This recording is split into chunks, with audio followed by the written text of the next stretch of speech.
Good morning, friends, and welcome to October. It is good to gather with you together this morning. It is being a Missouri week this week. We had 90-degree weather at the front of the week, and this morning it is much cooler and windier, and it feels like autumn. The sweater weather has arrived. So if that is the kind of weather you love, welcome. It is great to have it here. This week, last week, in Faith Conversations, we talked a little bit about communion. It was World Communion Sunday, last Sunday, and so communion was our topic after worship in our Faith Conversations. And I'm wondering, do you remember when the first time you had Holy Communion was? For some people, you might remember a very specific date and time, because maybe the tradition that you were a part of was one that your first communion was definitely a celebration. Either it was paired with, in some traditions, with a confirmation. In one of the churches that I spent time in as a young person, that's the way it was. And I still have this little tiny chalice that they served us our communion wine in that day. Actually, it was probably juice for us, but we sat there and we held these little tiny chalices wearing our white dresses and suits, and just prayed that we wouldn't spill it in the time that we were holding it in that tradition. Your first communion you might not even remember. And I'm not 100% certain I remember the very first time I had communion in my childhood church, because in some traditions, as soon as you are able to eat that bit of bread and drink that bit of juice, that's the way it is in many of our Methodist churches, is from the very beginning, you are invited into the table.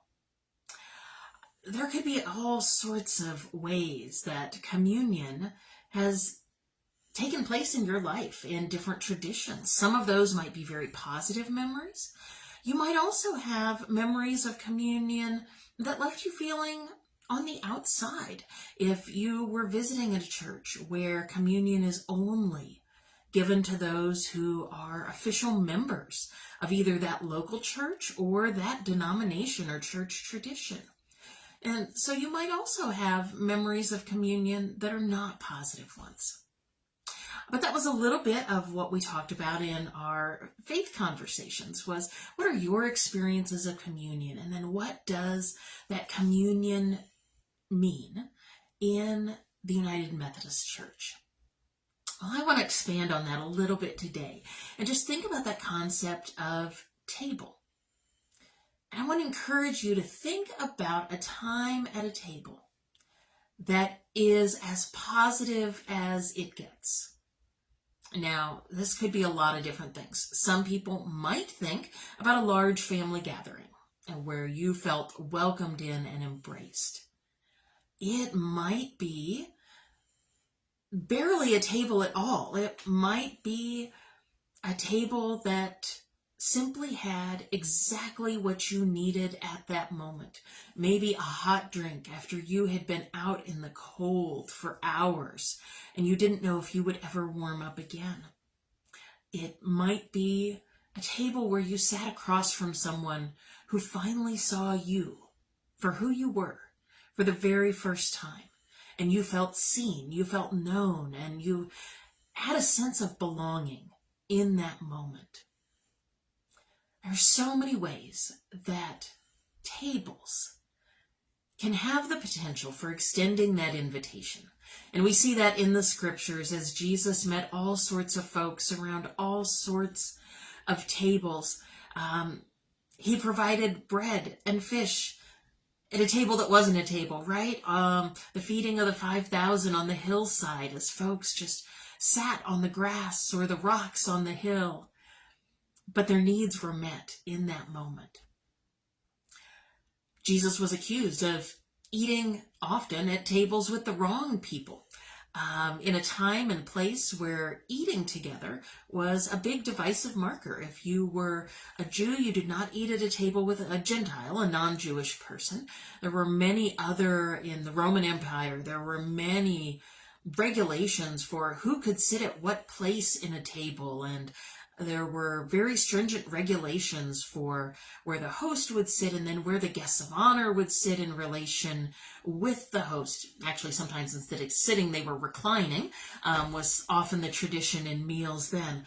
But it was a very complicated social strata, and maybe hearkening to mind some of our oh gosh, think about the fanciest kind of dinner table you've ever seen, either in person or in a movie. One with all the different forks and spoons and knives and glasses.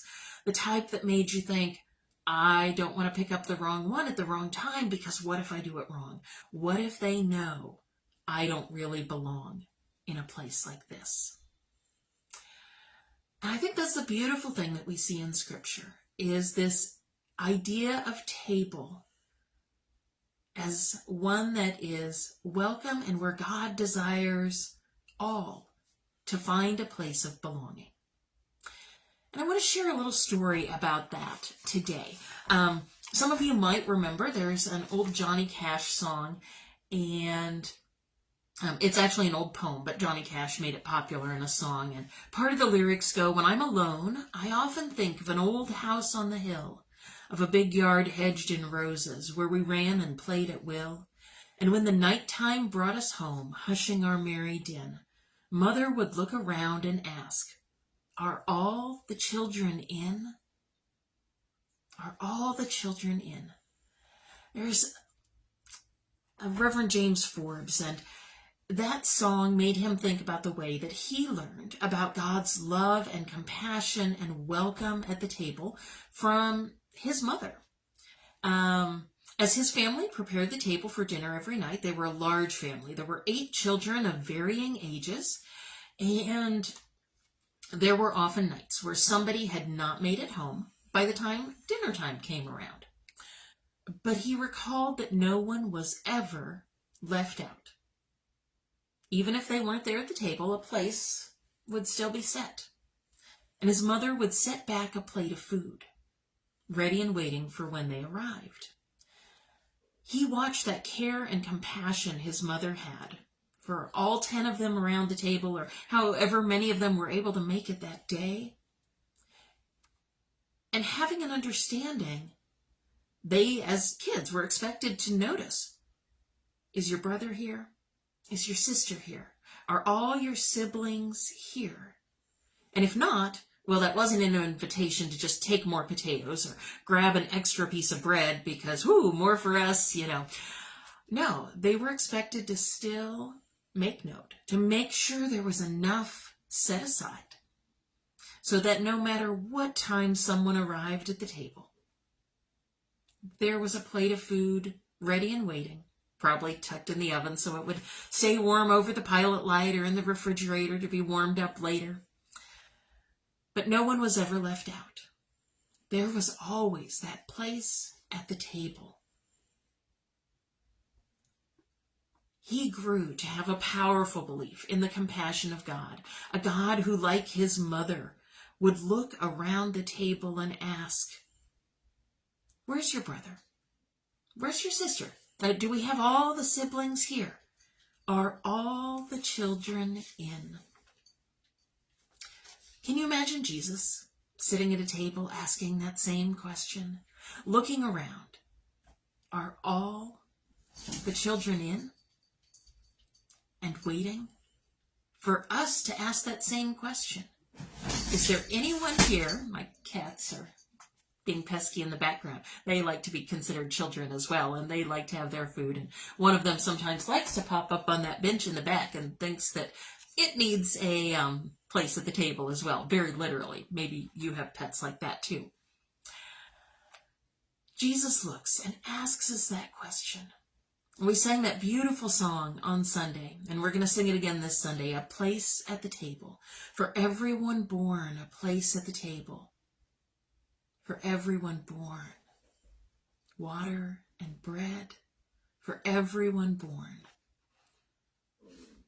as we start to look with eyes, who's not at the table? How can we make not only our literal tables, but those tables of belonging that unfold throughout all sorts of places in life? Those places where we connect with someone in that best meaning of table.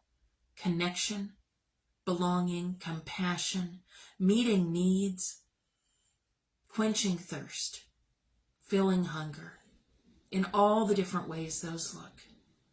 Jesus invites us to be a part of asking that same question, are all the children in? And making sure that a place is set. And sometimes that means we have to consider, what does it mean for a place to be set for that person who has yet to arrive? What do they need for it to be a place where they can belong? I want to close us with, I want to repeat the blessing that Reverend Jennifer did on Sunday. It's such a beautiful blessing, such a beautiful word of welcome. This was Jan Richardson's A Blessing for World Communion Sunday.